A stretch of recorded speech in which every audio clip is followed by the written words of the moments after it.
చందమామ కథ. మాయదారి జబ్బు.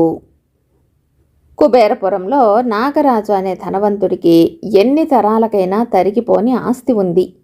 కానీ ఆరోగ్యం లేదు.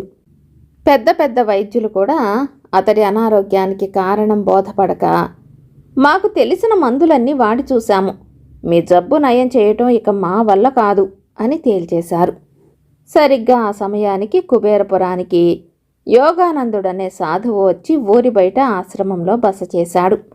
ఆయన యోగ విద్యల ద్వారా ఎన్నో అద్భుత శక్తులను సాధించాడని, కొందరి దీర్ఘవ్యాధులు కూడా నయం చేస్తున్నాడని విని నాగరాజు భార్యను తోడుగా తీసుకుని ఆయన దగ్గరకు వెళ్ళి తన పరిస్థితి చెప్పుకున్నాడు.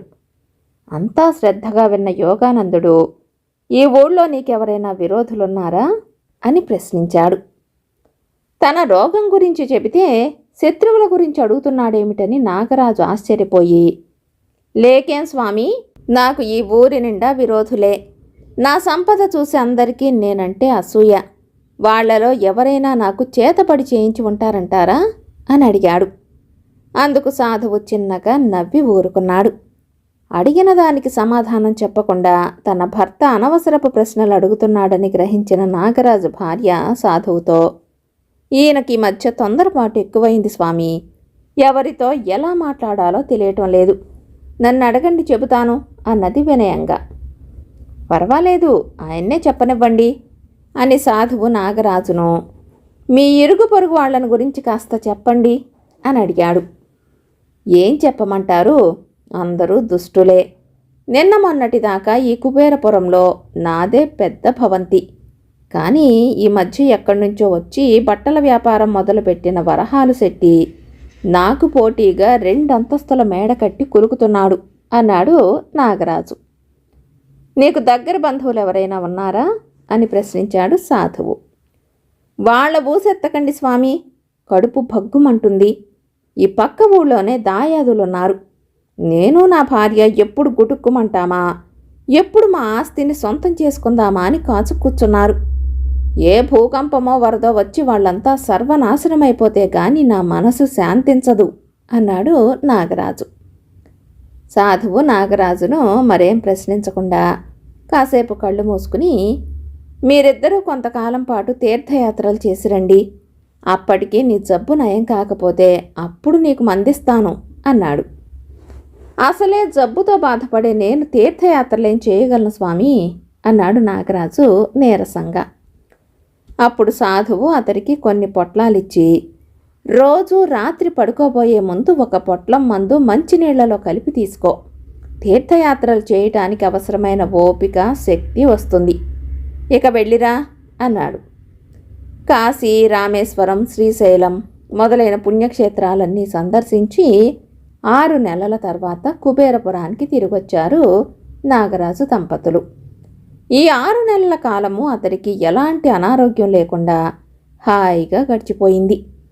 ఈలోగా సాధువు యోగానందుడు ఉత్తర దేశ యాత్రకు వెళ్ళాడు. 1 నెల రోజులు గడిచేసరికి నయమైందనుకున్న మాయదారి అనారోగ్యం మళ్ళీ తిరగబెట్టింది నాగరాజుకు. సాధువు ఇచ్చిన మందు పొట్లాలు కూడా అయిపోయినాయి. ఆ తర్వాత 1 నెల రోజులకు సాధువు కుబేరపురానికి తిరిగొచ్చాడు. ఆ రోజునే నాగరాజు భార్యను తోడు తీసుకుని ఆయన దర్శనానికి వెళ్ళాడు. తీర్థయాత్ర సుఖంగా జరిగిందా, నీ ఆరోగ్యం కుదుటపడిందా అని కుశల ప్రశ్నలు వేశాడు సాధువు.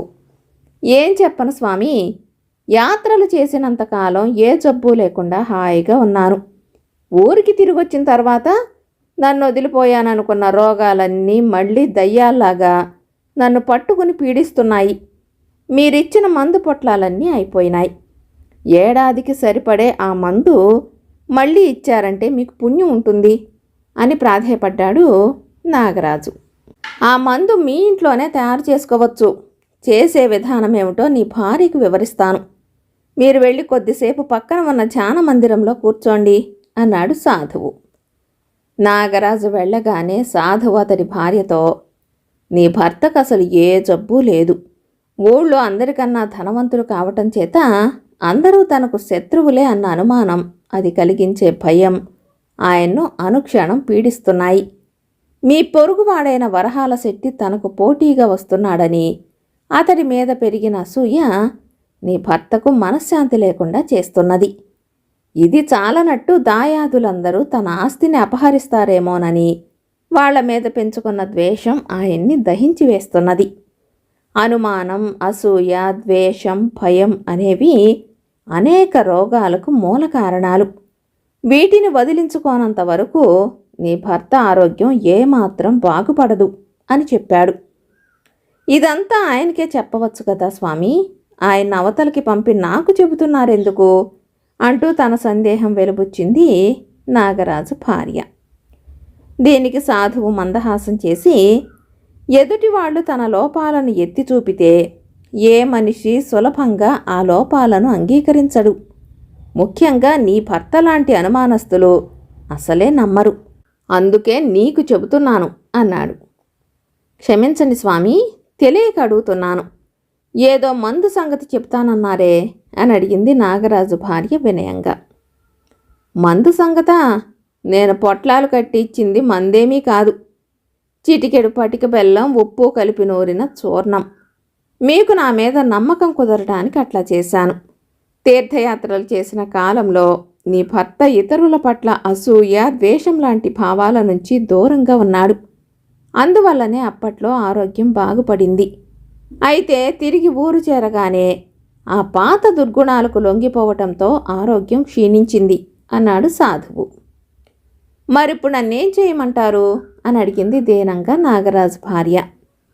సాధువు కొద్దిసేపు మౌనంగా ఉండి, బాగా ఆలోచించి చూస్తే నీ భర్త వరహాల శెట్టితో పాటు దాయాదులందరి పట్ల లేనిపోని అనుమానాలతో ద్వేషభావం కలిగించుకున్నాడని స్పష్టమవుతున్నది. అందువల్ల నువ్వు నేర్పుగా అతడి చేత వాళ్లల్లో ఉన్న మంచి ఏమిటో చెప్పించే ప్రయత్నం చెయ్యి.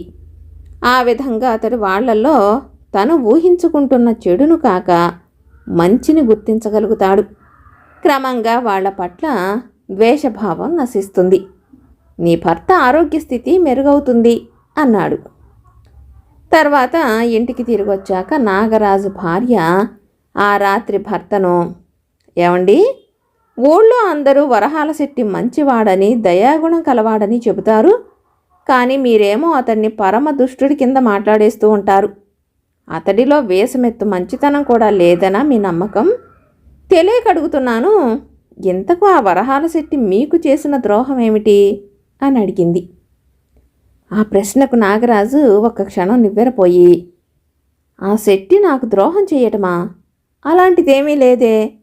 మన ఊరు వస్తూనే ముందుగా నా దగ్గరికి వచ్చి తానెవరో చెప్పుకుని బట్టల వ్యాపారం ప్రారంభించబోతున్నానని, నా ఆశీర్వాదం కావాలని అడిగాడు. ఎప్పటికీ వీధిలో తారసపడితే నమస్కరించి మీ దయ వల్ల వ్యాపారం బాగున్నదని కూడా చెబుతాడు అన్నాడు. మరి అలాంటి వరహాల శెట్టి గురించి సాధువు దగ్గర అతడికి మీరంటే ద్వేషమని చెప్పారెందుకు? ఆలోచించి చూడండి. అతడికి మీ మీద ద్వేషం ఉన్న సూచనలేం లేవు. మీరే అతడి పట్ల అర్థం లేని ద్వేషం పెంచుకుంటున్నారు అన్నది. ఎందుకు నాగరాజు తలాడిస్తూ, అవును, నువ్వన్నదే నిజంలా నాకు కనిపిస్తున్నది అన్నాడు. అప్పుడు నాగరాజు భార్య సాధువు ఇచ్చిన మందంటూ ఒక పొట్లం పొడిని నీళ్లలో కలిపి తాగమని భర్తకు ఇస్తూ, వరహాల శెట్టి మీదలాగే మీ దాయాదుల మీద కూడా అనుమానం కొద్దీ ద్వేషం పెంచుకున్నారు. వాళ్లలో ఉన్న మంచి గురించి రేపు చెబుతురు గాని నిద్రపోండి అన్నది. ఆ విధంగా నాగరాజు భార్య సాధువు ఇచ్చిన సలహా ప్రకారం క్రమంగా భర్తలో ఇతరుల పట్ల ఉన్న అసూయను, ద్వేషాన్ని పోగొట్టి అతన్ని పట్టి పీడిస్తున్న మాయదారి జబ్బును నయం చేసింది. కథ కంచికి మనమింటికి.